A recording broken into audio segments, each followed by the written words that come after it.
Hello friends, it's Dave here from SaveDex, and I've got two games to showcase for you today. One of them is going to be a first impressions review, and the other one's going to be a sort of review, but I can't really do a proper edited one, and I'll get into that in a bit.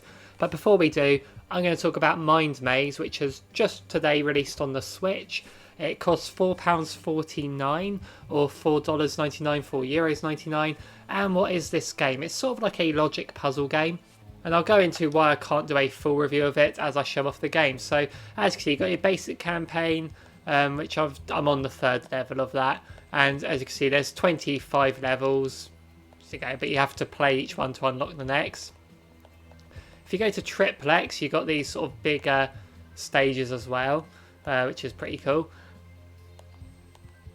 So, and if you go to Hot Seat, now this one you can put up multiple people to play it with, or the computer, and then there's options, just very basic options there.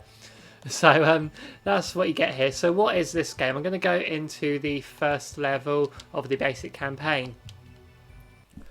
What is this game? It's squares.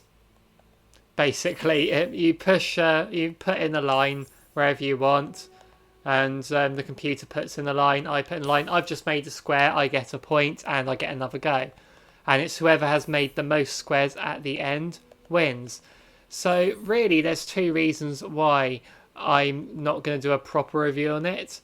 And firstly is because what else is there to say about it? It's squares. And secondly, you can probably tell right now because I'm doing that, I am terrible at this game. I'm not going to get very far in this. I've never enjoyed this one so much in the sense that I've never been good at it. Like, it's just, you're spending nearly a fiver here on a game that you can play just pen and paper. And I just lost. Okay, so I'll quickly show off the Triplex one because they do get more advanced the maps themselves. And as you can see, there's a lot to think about here, and it gets more interesting with designs like this. I'm trying to sort of work out how can I place one without sort of setting him up for to get a square themselves. So again, like, this is available on Clubhouse Games, although not in depth, obviously. And say you can play this pencil and paper, and it's basically just what the game is, just make squares. Again, it's a fun game to play. Like, I used to play it like on car journeys, or on like in the classroom when the teacher's not looking. But again, it's not a bad game. But for a fiver, I'm like, it's not really for me, just because I am terrible at it, and sometimes I'll get lucky like that. But that's really all there is to say about this game. So I'm going to move on to the next game and explain to you why I cannot do a proper review of that one either. So let's switch over to the next game. So this is why I couldn't do a proper edited review of it, is because this game I've got is on the Vita, and I don't have a way to properly capture Vita footage, which is why I don't really cover 3DS or Vita on this channel, because I have no way of capturing the footage. So the review copy came this way, and I thought it was fascinating that not only is this game released today on the Vita, but it's actually a timed exclusive.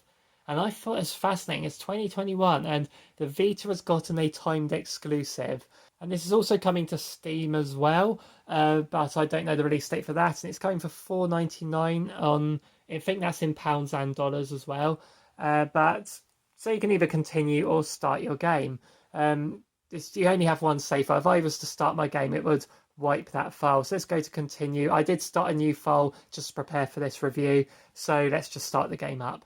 Okay, so this is the first level of the game, and I've got to a save point here, so I can I don't want to show you the very beginning because not much can be done at the beginning. So basically, your basic controls is X is to jump and double jump.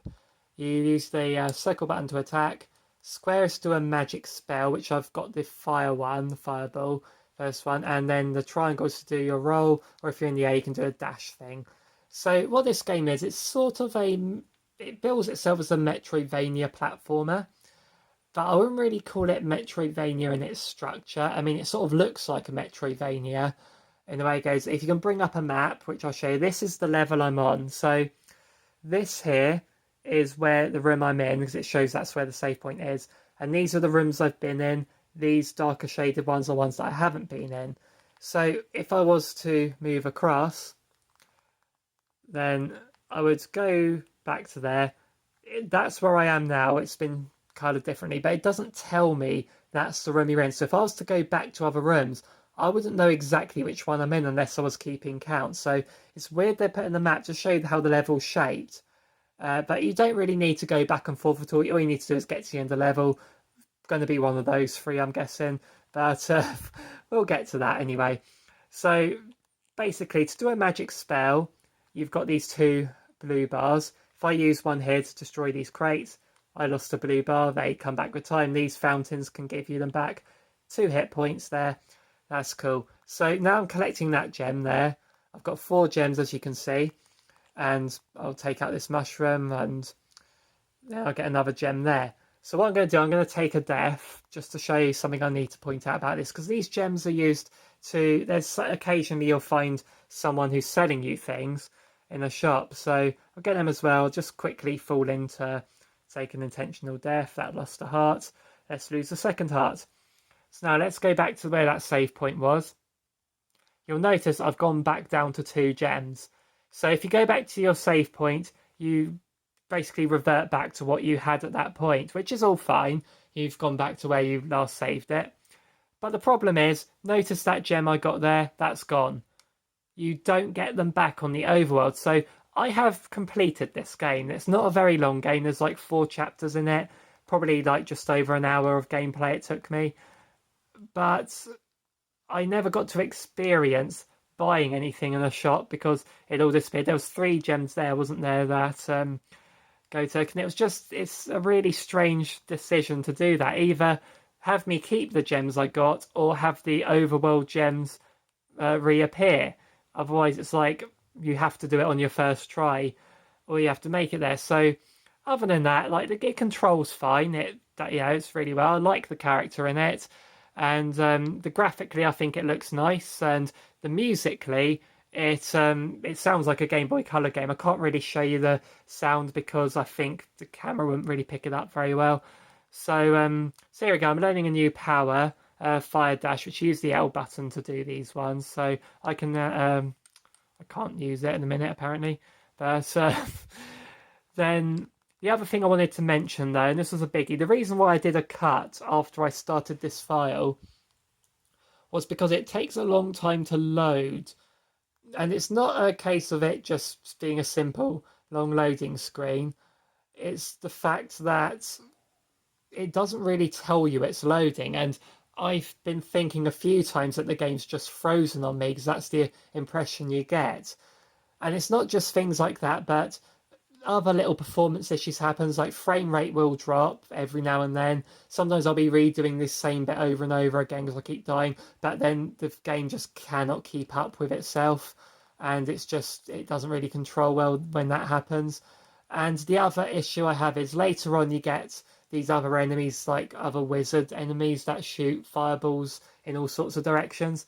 The problem with those is if there was one, say, let's show the map again. So I'm in one of, say if I was in this room, a wizard could be in this room above and shoot fireballs into the next screen at me, which is not the best idea because then suddenly these fireballs come out of nowhere and attack you. And there are plenty of times where I've died because I've just been hit by nothing.